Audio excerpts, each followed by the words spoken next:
Doctor ortho, अब दर्द भी घुटने टेकेगा।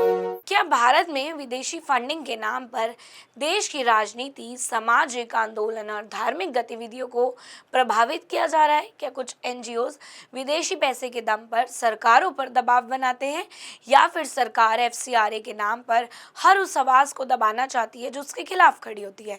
इन्हीं सवालों के बीच संसद में आया है एफसीआरए अमेंडमेंट बिल 2026, जिसे एफसीआरए 2.0 भी कहा जा रहा है।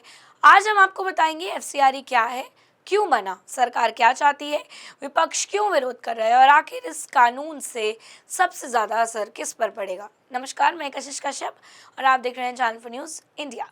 एफसीआरए यानी फॉरेन कंट्रीब्यूशन रेगुलेशन एक्ट। सरल भाषा में, अगर भारत में कोई NGO, trust, society, educational institution, church, mosque, temple trust या कोई सोशल ऑर्गेनाइजेशन बाहर से पैसे ले, तो उसे भारत सरकार से अनुमति लेनी होगी।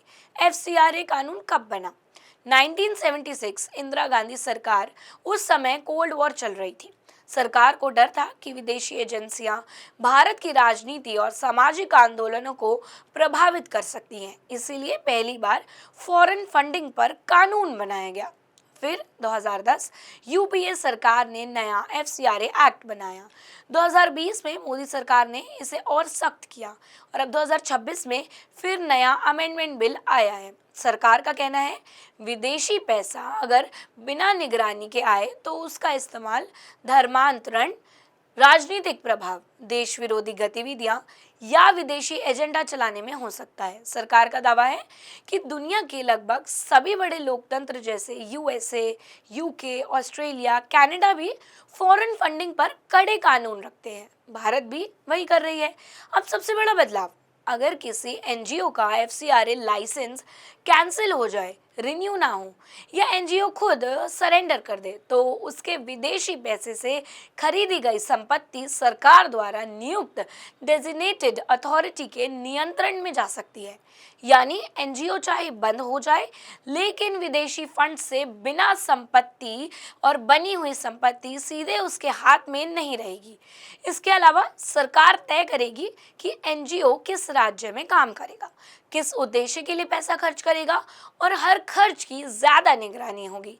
विपक्ष इतना नाराज क्यों है इस बात से?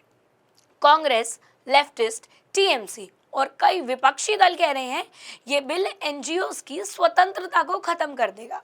उनका आरोप है, अगर सरकार चाहे तो किसी एनजीओ का लाइसेंस खत्म करके उसकी संपत्ति तक पहुंच सकती है।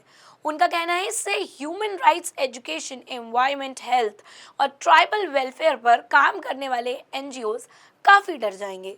कई सिविल सोसाइटी ऑर्गेनाइजेशन भी कह रही हैं कि इससे सरकार को जरूरत से ज्यादा अधिकार मिल जाएगा। अब किन बड़े एनजीओस पर पहले कार्रवाई की जा रही है? पिछले कुछ वर्षों में कई चर्चित संस्थाएं एफसीआरए विवादों में रहीं, जैसे amnesty India, green peas India, Oxfam India, centre for policy research यानी सीपीआर, मिशनरीज ऑफ चैरिटी। इन मामलों में कई लाइसेंस नवीनीकरण, कहीं पंजीकरण रद्द होने या अनुपालन से जुड़े विवाद सामने आए। अलग अलग संस्थाओं ने इन कार्रवाई पर अलग अलग प्रतिक्रिया दी। अब बड़ा सवाल यह है, क्या एफसीआरए 2.0 सिर्फ एक कानून है या इसके पीछे देश के बड़े बड़े आंदोलन की कोई कहानी छिपी है? पिछले कुछ वर्षों में कई बड़े आंदोलन, पर्यावरण, मानवाधिकार, शिक्षा, किसानों के मुद्दे और सामाजिक अभियानों से जुड़े संगठनों के एफसीआरए लाइसेंस कैंसिल होने या नवीनीकरण ना मिलने की खबरें सामने आई।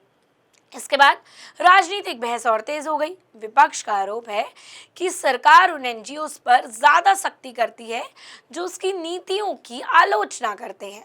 वहीं सरकार का कहना है कि कार्रवाई किसी विचारधारा पर नहीं, बल्कि कानून के उल्लंघन और विचित्र नियमों के आधार पर होती है। यही वजह है कि जब भी किसी बड़े सामाजिक आंदोलन में कोई एनजीओ या सिविल सोसाइटी संगठन सक्रिय दिखता है, तो सोशल मीडिया पर एफसीआरए को लेकर चर्चाएं काफी तेज हो जाती हैं।